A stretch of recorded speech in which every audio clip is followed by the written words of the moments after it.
Hello 10th standard students.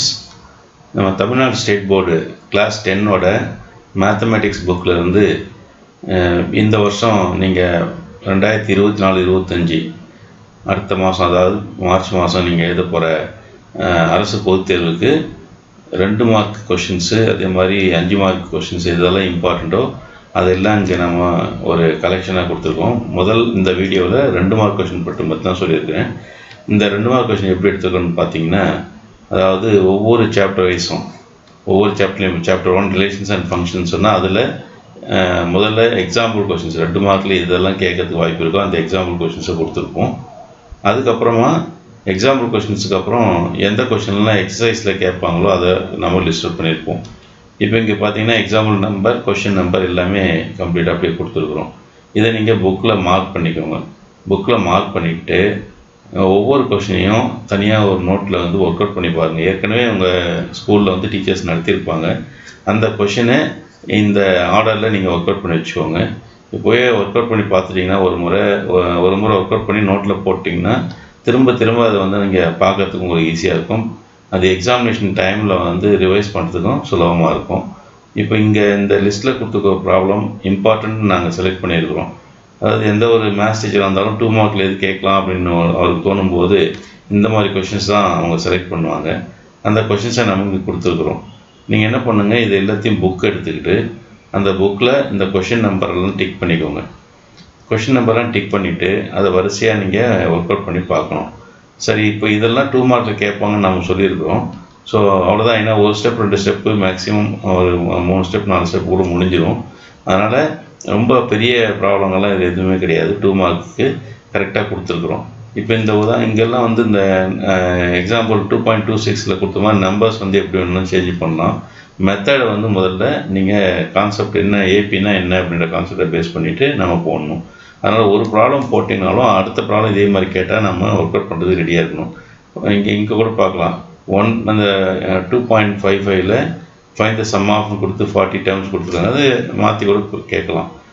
இந்த numbers வர கணக்கில் 19 ஸ்கொயர்ஸ் ஃபைண்ட் த சம் 2.56ல் find the sum of 1 square plus 2 square plus etcetera plus 19 ஸ்கொயர்னு இருக்குது. இந்த 19 ஸ்கொயருக்கு மட்டும் ப்ராப்ளம் கிடையாது. 19 பதிலாக வேறு எந்த நம்பர் வந்தாலும் எப்படி போடணும் அப்படின்றத நம்ம தெரிஞ்சுக்கணும்.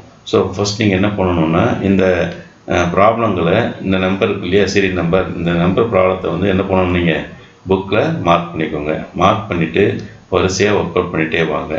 சரியா? இந்த மாதிரி நம்ம ஒவ்வொரு சாப்டரையும் கொடுத்துருக்கோம் பாருங்கள். பயிற்சி இது எக்ஸசைஸ் தனியாகவும் எக்ஸாம்பிள் தனியாகவும் கலெக்ட் பண்ணி கொடுத்துருக்குறோம். இதை நீங்கள் டிக் பண்ணிக்கணும். ஸோ அல்ஜிப்ராலாம் பார்த்தா 2 5 மார்க் கொஷின் வரதுக்கு வாய்ப்பு இருக்குது. அதே மாதிரி 2 மார்க் கொஷினும் வாய்ப்பு இருக்குது. கொஞ்சம் நீங்கள் தரவாதெல்லாம் பார்த்துக்கணும். சரியா?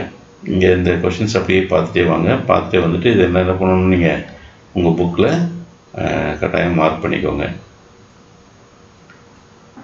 எக்ஸசைஸ் வைஸ் நம்ம பிரித்து கொடுத்துருக்குறோம். சரியா? இதுதான் இது நம்ம இது தவிர இன்னும் நிறைய ப்ராப்ளம் இருக்குது. நீங்கள் எல்லாத்தையும் ஒர்க் அவுட் பண்ணியிருப்பீங்க. இப்போ இந்த ப்ராப்ளத்தை நீங்கள் ஒர்க் அவுட் பண்ணீங்கன்னு சொன்னால் உங்களுக்கு எல்லா ப்ராப்ளத்துக்கான மெத்தடும் இதுக்குள்ளே கவர் ஆகிருக்கும். ஏன்னா ஆல்மோஸ்ட் எல்லா கொஷின்ஸும் ஒவ்வொரு மாடல்லையும் ஒரு கொஷினாச்சும் இருக்கும். அந்த மாதிரி இருக்கும்போது எந்த மாடலில் எந்த கொஷின் கேட்டாலும் நம்ம என்ன பண்ண முடியும், ஒர்க் அவுட் பண்ண முடியுன்ற ஒரு நம்பிக்கை உங்களுக்கு வந்துடும். ஸோ இதை ஒர்க் அவுட் பண்ணி பார்க்கும்போது முதல்ல ப்ராப்ளத்தை பார்த்துருங்க. என்ன மெத்தட்னு தெரிஞ்சுக்கிட்டு அந்த மெத்தடுக்கு படி நீங்கள் ப்ராப்ளத்தை ஒர்க் அவுட் பண்ணி பாருங்கள். பக்கத்தில் நோட்டு வச்சுட்டே பார்த்துட்டு இருக்காதீங்க. ஏன்னா பக்கத்தில் நோட்டை வச்சு உங்களுக்கு டவுட் வந்தால் உடனே நோட்டை பார்க்குற பழக்கத்தை மாற்றிக்கோங்க. ஒரு ப்ராப்ளத்தை பார்த்தீங்கன்னா நீங்கள் திரும்ப அந்த நோட்டை மூடி வச்சுட்டு நீங்களே ஒர்க் அவுட் பண்ணணும். அந்த மாதிரி ஒர்க் அவுட் பண்ணும்போது அந்த ப்ராப்ளத்துக்கான ஆன்சர் உங்களால் இண்டிவிஜுவலாக கம்ப்ளீட்டாக போட முடியணும். அந்த மாதிரி ஒரு ஸ்டேஜ் வந்ததுன்னு சொன்னால் நிச்சயமாக நீங்கள் மேத்ஸில் இந்த ப்ராப்ளம் எந்த ப்ராப்ளம் கொடுத்தாலும் நம்ம போட முடியுன்ற கான்ஃபிடென்ட் லெவலில் நீங்கள் ரீச் பண்ணியிருப்பீங்க. அதனால் இந்த ப்ராப்ளத்தை நோட் பண்ணிக்கிட்டு இந்த மாடலில் இருக்கிற எல்லா ப்ராப்ளத்தையும் என்ன பண்ணுவீங்க, ஒர்க் அவுட் பண்ணி பாருங்கள். ஏதாச்சும் டவுட்ஸ் வந்ததுன்னு சொன்னால் இம்மீடியட்டாக உங்கள் டீச்சர்ஸ்கிட்ட நீங்கள் போய்ட்டு உடனே கன்சல்ட் பண்ணி, சார் இந்த மாதிரி எனக்கு இந்த கொஷினில் டவுட்டுக்கு என்ன சார் பண்ணலான்னு கேளுங்க. டீச்சர்ஸ் உங்களுக்கு அந்த விஷயங்களில் ஹெல்ப் பண்ணுவாங்க. எந்த ப்ராப்ளத்தையும் இந்த லிஸ்ட்டில் இருக்கக்கூடிய எந்த ப்ராப்ளத்தையும் மிஸ் பண்ணாதீங்க. எல்லாத்தையும் போட்டு பார்த்துருங்க. சரி, இந்த லிஸ்ட்டில் இருக்கிற ப்ராப்ளம் மட்டும்தான் போதுமா, மற்றெல்லாம் வேண்டாமான்ற மாதிரி உங்களுக்கு கொஷின் தோணலாம். இதெல்லாம் இம்பார்ட்டன்ட் நம்ம செலக்ட் பண்ணியிருக்கிறோம். இது போக மீதி நிறைய ப்ராப்ளம் இருக்குது. நிறைய மார்க், அதாவது ஒரு 60-70 மார்க் வாங்கணும்னு நினச்சா இந்த மாதிரி மாடலில் ப்ராப்ளங்கள் இருந்தால் பார்த்தா போதும். நான் இல்லை சார் நான் சென்டம் வாங்கணுன்ற ஸ்டூடெண்ட்ஸு வந்து கட்டாயம் சென்டம் வாங்குகிற ஸ்டூடெண்ட்டு வந்து எல்லா புக்கில் இருக்கக்கூடிய எல்லா ப்ராப்ளத்தையும் கட்டாயம் ஒர்க் அவுட் பண்ணி பார்த்துருப்பாங்க. சரியா?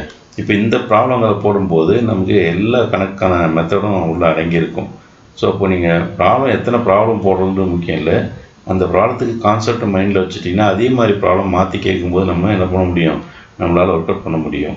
அதனால் இந்த இருக்கக்கூடிய ப்ராப்ளங்களை நீங்கள் நல்லபடியாக ஒர்க் அவுட் பண்ணி பார்த்துட்டு அதில் எதாவது டவுட்னா இமீடியட்டாக கிளியர் பண்ணிக்கோங்க.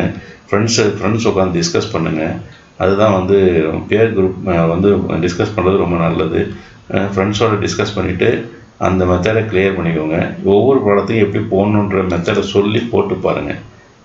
சும்மா வெறுமனே நோட்டை விரித்து வச்சுட்டு கண்ணில் பார்த்துட்டு இருக்காதீங்க. கண்ணில் பார்க்கறதுனால அந்த ப்ராப்ளம் வந்து நம்ம மைண்டில் ஃபிக்ஸ் ஆகாது. அது எப்போ பண்ணலான்னு சொன்னால், இந்த ப்ராப்ளங்கள்லாம் ஒரு முறைக்கு பல முறை போட்டு பார்த்து எல்லா மெத்தடும் நமக்கு நல்லா தெரியணும் போது வேகமாக குயிக்காக ரிவிஷன் பண்ணும்போது என்ன பண்ணலாம். ஆனால் இதில் இருக்கக்கூடிய ஒவ்வொரு ப்ராப்ளத்தையும் குறைஞ்சது 2 முறையாச்சும் நீங்கள் என்ன பண்ணியிருக்கணும், ஒர்க் அவுட் பண்ணி நீங்களாக ஓனாக ஒர்க் அவுட் பண்ணி பார்த்துருக்கணும். இந்த ப்ராப்ளத்தை பார்த்த உடனே அதுக்கு ஆன்சர் போடக்கூடிய அளவுக்கு நீங்கள் உங்களை தயார்படுத்திக்கோங்க. அப்போ தான் வந்து நம்ம பப்ளிக் எக்ஸாமில் ஒரு நல்ல மார்க்கோட வெளியே வர முடியும். 10th ஒரு நல்ல மார்க் வாங்கினோம்னா மட்டும்தான் நம்ம என்ன பண்ண முடியும், 12th 11th and 12th நல்ல குரூப் கிடைக்கும். இந்த நல்ல குரூப் கிடைச்சதுன்னு சொன்னால் நீங்கள் வந்து நல்ல ஒரு காலேஜஸ் சூஸ் பண்ண முடியும் ஃப்யூச்சரில். அது நல்ல அது மேத்ஸ் பயாலஜி குரூப்போ அல்லது உங்களுக்கு நல்ல குரூப் வேணும்னு சொல்லும்போது மேத்ஸ் கம்ப்யூட்டர் குரூப் வேணும்போது மேத்ஸ் மார்க் பார்ப்பாங்க. அதனால் 10th மேத்ஸில் நீங்கள் வாங்கக்கூடிய அந்த மார்க் வந்து உங்களுக்கு நிச்சயமாக அடுத்த லெவலில், அதாவது 11th and 12th உங்களுக்கு அட்மிஷன் போகிறதுக்கு யூஸ்ஃபுல்லாக இருக்கும். ஸோ அதில் அந்த பாயிண்ட்டை நீங்கள் மைண்டில் வச்சுக்கிட்டு என்ன பண்ணுங்கள், ஒவ்வொரு ப்ராப்ளத்தையும் நீங்கள் கட்டாயம் ஒரு முறைக்கு பல முறை ஒர்க் அவுட் பண்ணுங்கள். நிறைய முறை ஒர்க் அவுட் பண்ணேன் அப்படின்னு சொன்னால் அது உண்மையாக நல்ல ஸ்டூடெண்ட்னு அர்த்தம். அதை புரிஞ்சுக்கிட்டு ஒரு கணக்கை ஒரு முறை போட்டு பார்த்து அதை மைண்டில் வச்சாலும் ஓகே, இல்லை குறைஞ்சது ஒரு முறை 2 முறை போட்டு பாருங்கள். ஒரு ப்ராப்ளத்தை பார்த்தீங்கன்னா இமீடியட்டாக என்ன பண்ணணும், நீங்கள் ஆன்சர் போடுற அளவுக்கு உங்களை நீங்கள் ரெடி பண்ணிக்கோங்க. அந்த மாதிரி இருந்ததுன்னா கட்டாயம் உங்களுக்கு நல்ல மார்க் மேத்ஸில் கிடைக்கும். இப்போ இந்த ப்ராப்ளத்தை எல்லாம் என்ன பண்ணுங்க, நீங்கள் கம்ப்ளீட்டாக உங்கள் புக்கில் மார்க் பண்ணிவிட்டு படிங்க. படிச்சுட்டு நல்லபடியாக மார்க்கை வாங்கி எல்லா மேத்ஸில் சென்டம் வாங்குறது ரொம்ப ஈஸி. இந்த மாதிரி ப்ராப்ளங்கள் இது இல்லாமல் இன்னும் கொஞ்சம் ப்ராப்ளங்கள் இதே மாடலில் இருக்கக்கூடிய புக்கில் இருக்கக்கூடிய ப்ராப்ளத்தையும் ஒர்க் அவுட் பண்ணி பாருங்கள். அப்ஜெக்டிவ் டைப் புக் பேக்கில் இருக்கக்கூடியதெல்லாம் தரவை பாருங்கள். பார்த்தீங்கன்னா நிச்சயமாக நீங்கள் நல்ல மார்க்கு வாங்க முடியும். All the best. தேங்க்யூ.